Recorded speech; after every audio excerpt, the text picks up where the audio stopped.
মহাভারতে একটি নয় তিনটি কৃষ্ণ ছিল। তার মধ্যে দুটি আসল এবং একটি নকল কৃষ্ণ। মহাভারতের প্রথম কৃষ্ণ হলেন মহর্ষি বেদব্যাস, যিনি মহাভারত রচনা করেছিলেন। তার মাতার নাম সত্যবতী এবং পিতার নাম ছিল মহর্ষি পরাশর।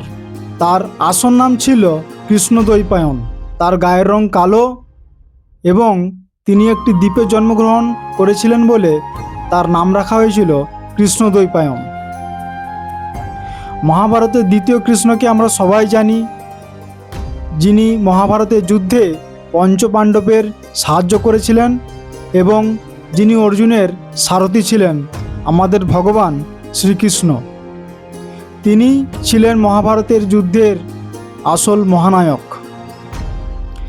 মহাভারতের তৃতীয় কৃষ্ণ হল নকল কৃষ্ণ, পুণ্ডদেশের রাজা পৌণ্ড্রক। ছেদি দেশে তিনি পুরুষোত্তম নামে বিখ্যাত ছিলেন। তার পিতার নাম বাসুদেব হওয়ায় সে নিজেকে বাসুদেব কৃষ্ণ বলে মনে করত।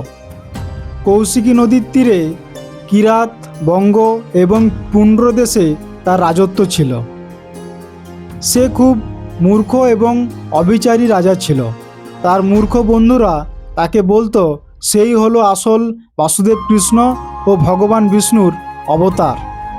এই কথাটাই সে তার মস্তিষ্কে বসিয়ে নিয়েছিল।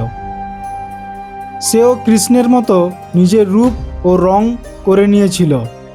রাজা পৌণ্ড্রক নকল চক্র, শঙ্খ, তলোয়ার, মোর মুকুট, স্তবমণি এবং হলুদ বস্ত্র পরিধান করে নিজেকে বাসুদেব কৃষ্ণ বলে মনে করত এবং পরবর্তীকালে একটি যুদ্ধে শ্রীকৃষ্ণ রাজা পৌণ্ড্রকের বধ করেছিলেন তার সুদর্শন চক্র দিয়ে।